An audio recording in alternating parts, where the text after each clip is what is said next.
If you activate this dimension of energy, other dimensions of life will open up.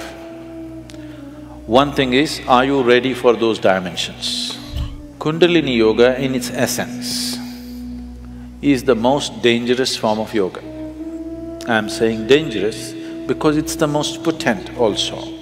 If you have to jump into an abyss, you should be insane or you should have enormous trust in somebody.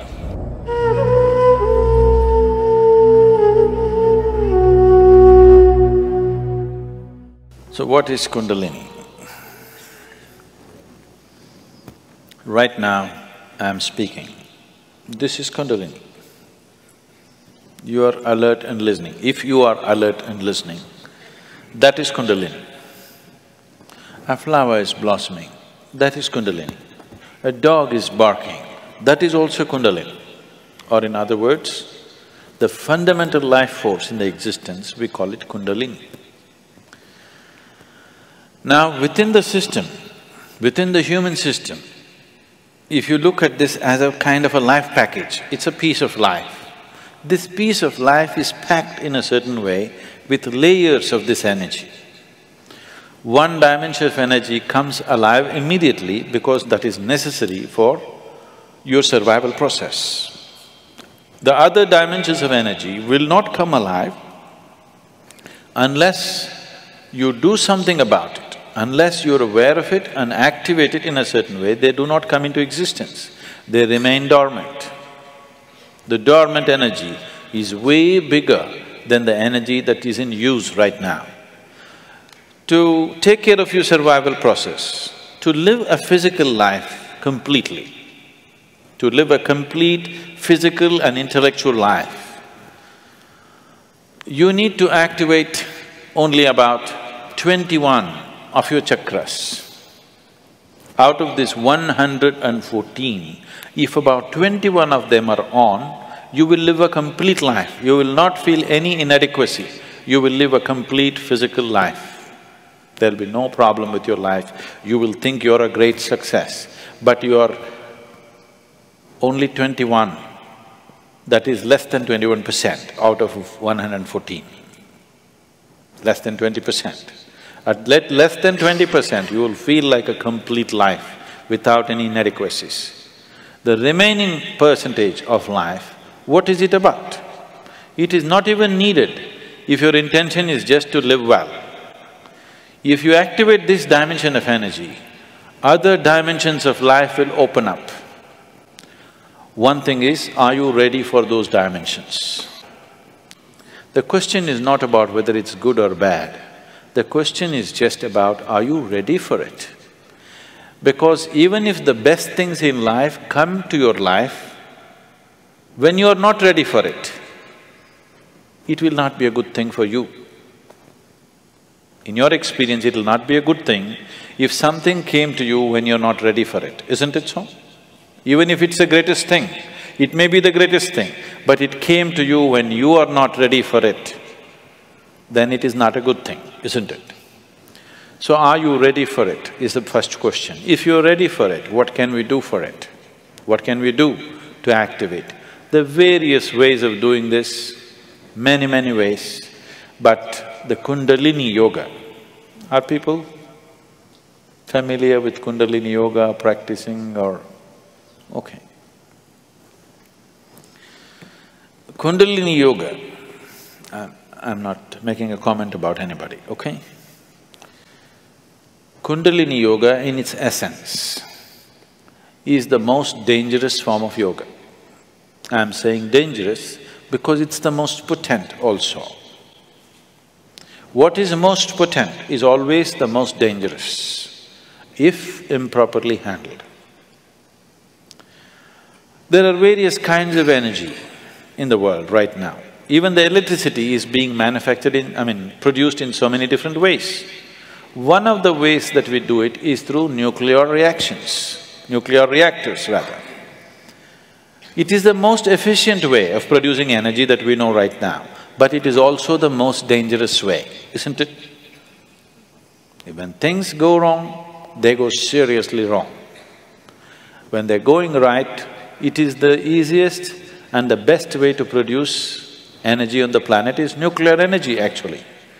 But when it goes bad really bad, like in ways that you can't fix it. So similarly with Kundalini Yoga, it is the most potent and it is the most dangerous. Without the necessary preparation and guidance, without expert guidance, constant guidance and observation, nobody should ever attempt it. But the problem is, books have been written about it and everybody wants to do the highest yoga. Nobody wants to start with A, everybody wants to start the alphabet with Z. This attitude itself is dangerous. What can be a life-transforming force can become a life-destructive force simply because without the necessary commitment and dedication and focus and understanding, it is being handled. Anyway, about rising the Kundalini. If the Kundalini rises, the dimensions of your life will change so rapidly that you must be willing to make the outside adjustments equally quick. Otherwise, things will fall apart in a big way. In the classical yogic traditions, there is a certain type of yoga we teach for people who live in family situations. There is a certain other type of yoga we teach for ascetics. In Isha we have both the forms. We have ascetic yoga and we have the general yoga. We will never teach you the ascetic form, that is the most potent way to do it. But it will demand a certain dimension of discipline and focus which your regular lives will not allow. If you do that kind of yoga, it will dismantle your outside life instantly. Now this yoga is not designed to dismantle your life, this yoga is designed to make your life happen better. When life happens better, when things happen better, you make more money, your business is going better, your profession is happening better, your generally, unfortunately, your longing to seek the higher becomes slower. Yes? So in the real sense, it is not the good way to do it, but it's the only way it works in today's world. And it's the only way it works for majority of the people. For a small number of people, we can do it other ways. We can bypass all these things and just do very powerful ways of doing things, but it will dismantle all social structures around them, which is not good for everybody to do.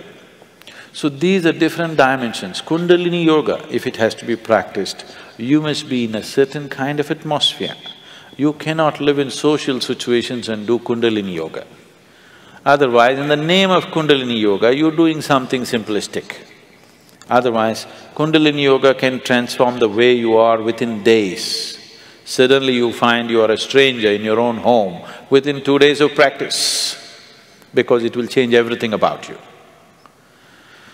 So can we raise the Kundalini? Yes, we can. One way is to create a conducive atmosphere so that slowly it rises. The other way is to provoke it in such a way that it raises quickly. If it rises quickly, then everything changes dramatically. If it rises slowly over a period of time, changes will happen slowly, you will be capable of handling these changes over a period of time. But if it happens very quick, then you will not be able to handle the changes. Things will look like things are falling apart. So there are different ways of doing this. How many ways? There are too many ways. I will not go into how many ways. There are so many ways of doing it. Essentially, there are 112 ways of doing it. There are 112 ways in which you can take this up. From the base to… for this you have to know the structure, otherwise it'll become very elaborate. Out of these 114 chakras, there are 7 which we recognize as 7 dimensions. Out of this, 6 are within the body, 1 just outside the physical body. So if you employ these 112 methods, you will handle the 6th chakras. The 7th one you cannot handle. There are 112 ways in which you can attain to a chakra which we refer to as Agna. But from Agna to Sahasrara, there is no way. There is no way to do it. You just have to jump into an abyss. If you have to jump into an abyss, you should be insane, or you should have enormous trust in somebody. Somebody says jump, and you are jumping because you have such a deep trust in somebody that when he says jump, it has to be good for you. You simply jump into a bottomless pit. So, the journey from the Mooladhara to Ajna, there are 112 ways to get there. But from there to there is no way. It is just one jump that can happen in trust, in devotion or in madness. Choice is yours.